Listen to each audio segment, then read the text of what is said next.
You're listening to the Cricket Podcast. Hello everyone and welcome to the Cricket Podcast, where today we're going to be talking about England's test team for their series v Sri Lanka. We're going to be talking about the 100, but first we're going to say a fond farewell to Graham Thrope, who sadly passed away at the age of 55. I'm joined by Ross Legg. How are you doing, Ross? Yeah, somber news today, was it? 55 is, it's too young. It's not in this, it's too young. And we're joined by Max Roy Brown. How you doing, Max? Hello. Yeah, good, thanks. And obviously, echo Ross. What Ross has just said is sad news about Graham Thorpe, and obviously wish his family and everyone well. Obviously the news came through today. He'd been ill for a couple of years since an incident when he was the head coach of the Afghan cricket team. It still came as a bit of a shock, though, didn't it, Max? And I think for people of our generation, probably one of the first anyway, cricket heroes that we'll be able to remember from our younger years. We'll miss him, won't we? We will, and I think that's the thing, for, like you say, people in our generation, and my thoughts in particular were around sort of Graham Thorpe he was that sort of big figure when I was growing up and starting to get into cricket and following England. That Graham Thorpe was one of the main guys in that middle order. You'll remember the cover drives and the trademark pull shots that he was so known for, and really sort of bringing excellence to that England side. And obviously the stats speak for themselves, don't they? I mean, 100 tests, an average of 44.6. That's no mean feat. He played 300 odd first-class games for Surrey, scoring piles and piles of runs. So obviously sad news for Surrey fans as well as England cricket fans. And there's loads of memorable moments as well, aren't there, for Graham Thorpe in an England shirt. I do have a pop quiz for you though. I don't know if you were aware that when he first started out playing first-class cricket, he was an all-rounder, batting number 8 and bowling seam up. Do you know who his first-class wicket was for Surrey? No, I don't. That's going to be quite difficult to get, isn't it? Yeah. Well, it's a man we've had on the podcast, Jack. Chris Nash. David Gower. David You Gower. got David I did just Google that, to be fair. Yeah. Got David Gower LBW as his first wicket in first class cricket. Inside edge, not spotted by the umpire and triggered is apparently Steve Buckner, was it? Apparently what happened. But yeah, I mean it is a tremendous shame. Graham Thorpe, I think as well, he was in that era of England, just as they were kind of, not very good, and then getting better. His career obviously for England ended in 2005, just before the memorable Ashes series when Kevin Peterson picked up the mantle and took England onwards. But up to that point, Graham Thorpe was basically like a standout element of class in that England side that quite often got battered by the Aussies. And you wonder if he'd managed, through selection or unfortunate injuries or whatever, if he'd managed to get himself out in a few more Ashes series than he actually did, whether the story might have been slightly different for England in those games. But he's a big icon in that England side, and one that we'll miss greatly. Well, that was the first comment I saw this morning after the news of his death broke, Max. And it was saying that if Graham Thorpe played in the Ashes instead of Ian Bell, it wouldn't have been such a close Ashes series. And I was just like, I enjoy the revisionist history of that. It was excellent. Yeah, a few more moments. Century on debut, I think away in the Ashes, which is a pretty good way to announce yourself. An away 100 in Sri Lanka against Muralitharan. That is a pretty decent accomplishment. And he had range as well. He hit a century on one occasion, I think, away in Pakistan with one singular boundary, ran the other 96 runs, and briefly held the record for the fastest ever double ton in Test cricket before. I think it was it Scott Styris who overtook him like a day later, or Jacob Oram, some kind of nobody. So, well, not nobody. They're not nobody. Both of those are like very capable cricketers, as you know, they proved by getting the fastest ever double ton in Test cricket. But from an English cricket point of view, it would have been nice if Thorpe had managed to hold on to that record for more than one innings of a Test match.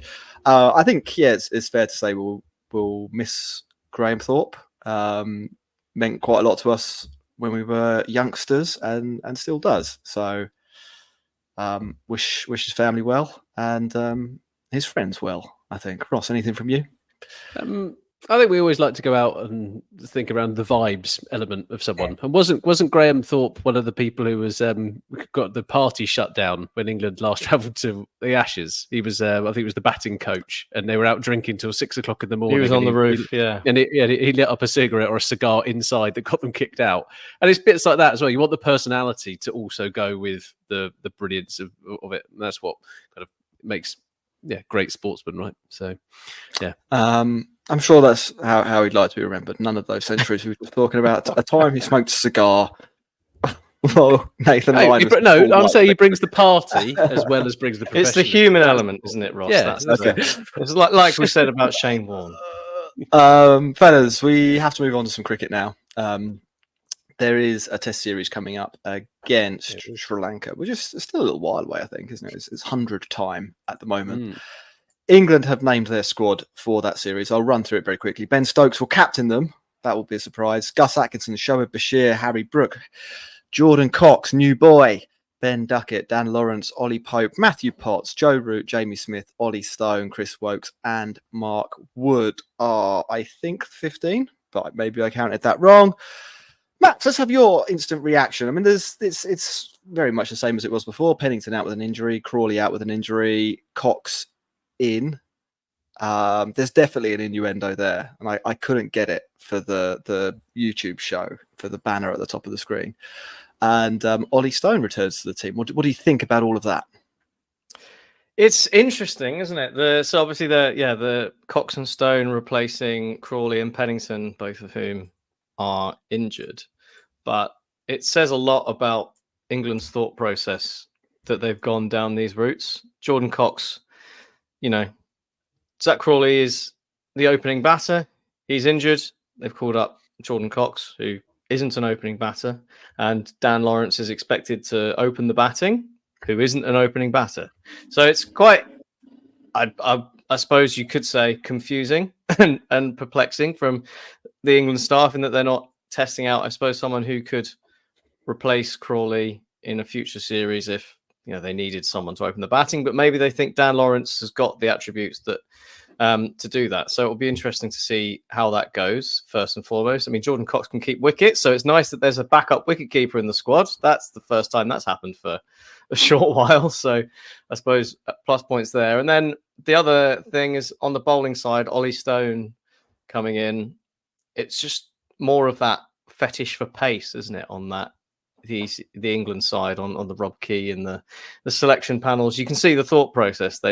With the side they selected in the series against the West Indies when Anderson was retired.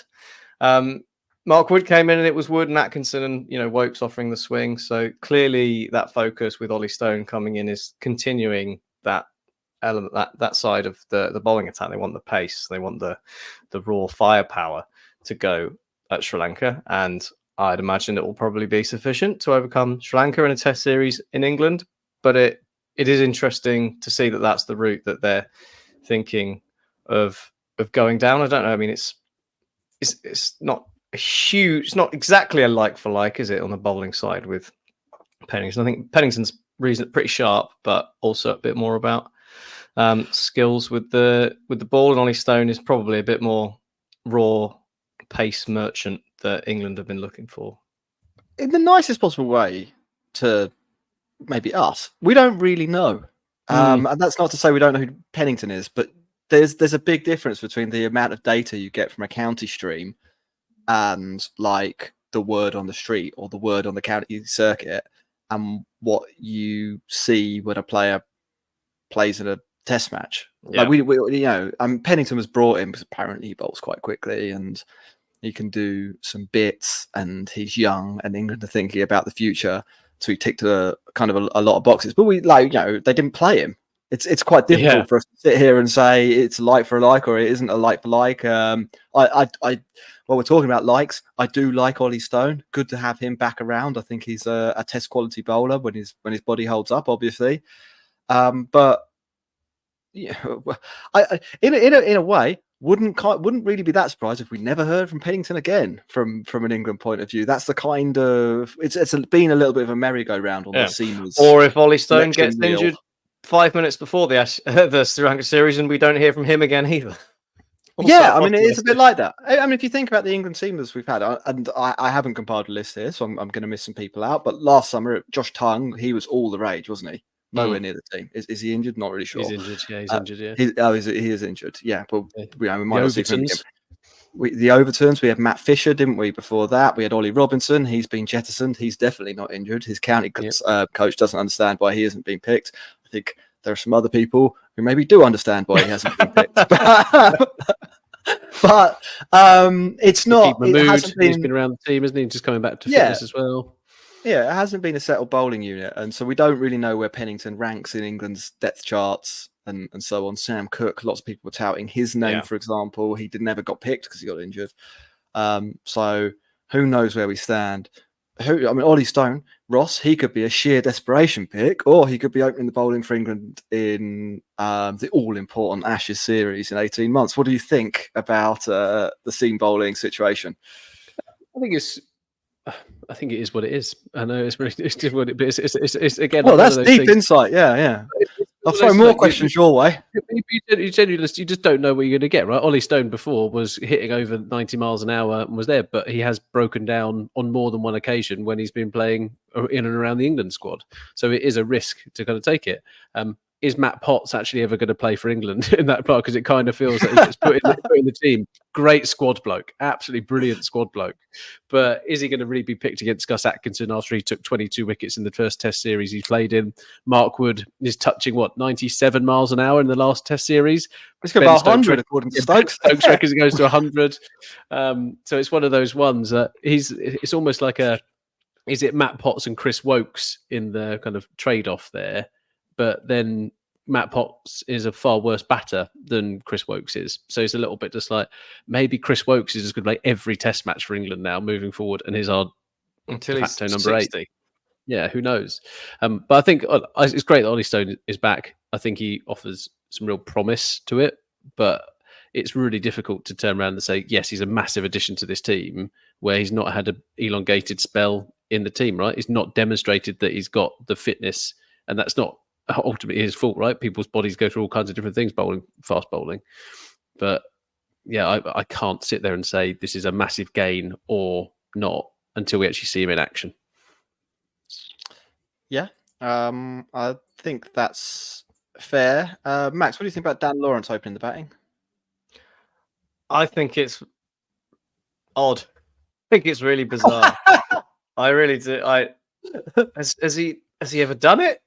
I don't think so. I don't believe there is any. And I'm sure at some point, maybe when he was at school, he opened the batting for his school team because he would have been better than literally everyone else. But yeah, it's a different skill set, isn't it? Opening the batting in, county cricket, red ball cricket, let alone Test cricket. So yeah, I can only assume that they've seen something about the way he plays that they think it will work and that they can get something out of it. And maybe it's a case of, they like having someone like Dan Lawrence around because he's a really useful, viable backup, isn't he? Because I suppose you could bat him at 3 or 4 if you wanted to. He can come in. He's quite selfless. When he's played for England, he has been quite selfless as well. Yeah, so he can fulfill a few different roles, I suppose, in that England lineup that align with the way they want to play cricket. He can bowl some off spin, which is always fun to watch because it's an all over the place action with legs and limbs akimbo. And maybe they think if they can get him in as an opening batter as well, then that's an extra string to his bow in terms of his option as a backup. But do you want to end up being the James Milner of England Test cricket? I don't. Just ask Moeen Ali. Yeah, no, I think it's strange, but you won't know until you try it, I suppose. So it'll be a good opportunity for him to give it a go. But I don't really I liking don't the see suck it why- and see England selection approach to You're every at position. home. You're at home as well, right? So Is it's this not frog like poisonous? Oh, this might be. it's not like you're strapped for how many people you can take with you, and you're going, thousands of miles away, and that everyone that's going to be a backup needs to be with you in that country. And maybe that's why they're thinking, well, let's get Dan Lawrence in as the backup, because when we are in Australia in the middle of nowhere, and if our opener breaks down, we can just parachute him straight in without having to worry about taking too many people over or flying someone over on Boxing Day and bringing them up on Christmas and being like, bad luck, mate. Don't eat too much turkey. It's, but that's like, I don't know, it feels like that's a bit extreme. Right, Yeah, so I'm confused as to why they're not just looking at someone who could open the batting for England if one of them were injured. They tried Alex Lees for a little bit, didn't they? And he was okay, and then they got told him. Dom Sibley was playing in the blast for Surrey and giving it a go. He's clearly wants another stab, another crack at that one. Oh yeah, I don't think Dom Sibley's ever going to play for England again, is he? I think it's probably unlikely. I mean, I don't know. England are obviously England, aren't they? And they're going to try England things. Yeah, and this is very much an England thing. If you are interested in Dan Lawrence and opening, I'd look back through some scorecards, see where he'd been batting for Surrey, it's been like 3 or 6, depending on whether Ollie Pope's available.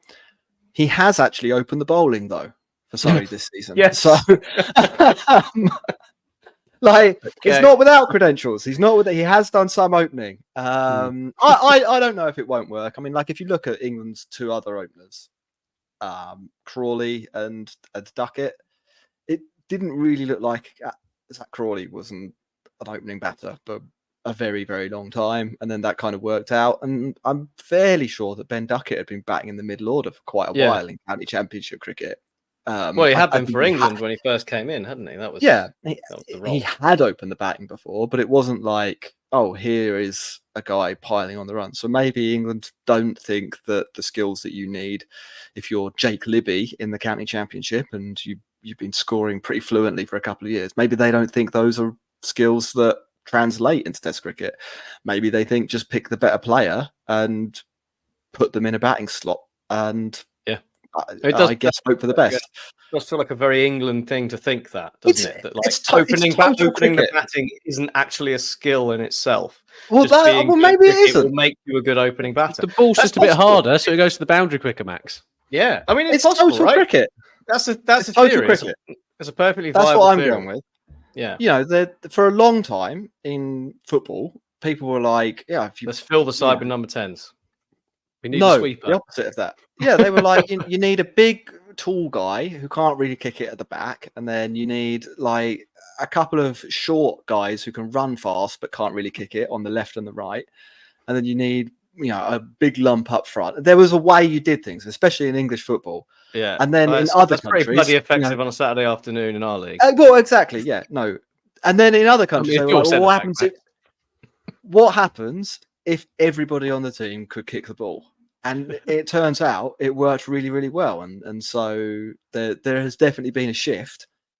And I don't know how directly this applies to cricket. Maybe not at all. It's up for debate. But there's been a shift in football to like prioritizing technical excellence in all positions on the pitch. And, you are not going to get into a top tier football team. You're probably not even going to get into a Premier League football team just because you can tackle people and you can head the ball. Like you will be unbelievably good. Like the worst centre back in the Premier League would probably be the best passer of the football in League 2 and in League 1. Like they'd be a dominant technical machine a couple of divisions below. Maybe this is where we're going in cricket. Maybe Dan Lawrence, and I'm not sure Dan Lawrence is the. You put him on quite a pedestal here, mate. But no, if England are thinking along the lines that actually all-round cricket skill is more valuable to us than having this guy who can do one skill better than other people but can't do any of the other skills as well as anyone else in the team, maybe that's a reasonable argument. Going for the Maybe the one giant approach, are they? Well, maybe the 1 in 4 times that Dan Lawrence survives a new ball, he cashes in and does things that Jake Libby can't. I'm not necessarily saying it was between Jake Libby and Dan Lawrence here. I was just looking at a scorecard with Jake Libby in and know he has scored some runs. And there'll be people at Worcestershire who maybe argue that he should have had a go for England. Or, Lees. Maybe Alex Lees does better in the conventional opening the batting sense, hangs around for a bit longer than Dan Lawrence in most games. But when Dan Lawrence does stay around, he punishes the opposition, and maybe that is a viable tactic. So, maybe they're not even thinking that. I think that's a thing that we need to keep in our heads as well. That England aren't even thinking about why someone else to pick. Yeah. So he deserves to go. He's been around the team for a little while. Where do you want to bat, Dan? We've got a space. You take it. I mean, look, I would hope that they're at least batting around some of these ideas, but we haven't ruled out Chris Woakes opening the batting. How good is Dan Lawrence at golf? I reckon pretty good. I reckon Dan Lawrence, he strikes me as a natural sportsman. It leads on quite nicely to Jordan Cox, that one, actually. Okay, I don't know if you heard the interview. Don't know if you heard the interview on Sunday at the 100 about Jordan Cox and what he reckoned about his call up. But apparently, the first thing that McCullum said to him on the phone was to ask him whether he sunk the putt that is the WhatsApp profile picture on Jordan Cox's phone. So that's why he's in the side. Oh boy, they don't even care, do they? Like, I mean, at this point, it's just they're taking the mick out of everyone. You have to kind of respect it. Well, who's going? Sometimes I don't completely hate that. Who's actually going to be all right to hang around with? They've got like a friendship group, and they're just to be like, look, who's going to add to that potentially? Or Look, not they're an international cricket team, not some drinking buddies. Yeah, but that's IDLCC. Look, you've got it's all about mental health and psychological safety these days, Jack. And that, when you're with your friends, is very, very important. And so that's what they're doing in the England cricket team. Bunch of geezers like what they're doing. I'm not saying it's right or wrong, but it's probably wrong. We're probably not going to win the Ashes, and it's fine. But then we'll go back to picking teams based upon ability, not just vibes. But we're not there yet. I'm not making an anti-ability argument. I think the results actually do speak for themselves. And I know there's like a contingent of people who are like, bottom of the World Test Championship table. Yeah. But like, they were a bit slow unlucky. at bowling overs. They were a bit unlucky. That's Dan Lawrence. We're just going to bowl quickly. They were unlucky to draw the Ashes, and then they went to India, and what normally happens to team in India happens to teams in India, except they actually won a test, which was pretty good.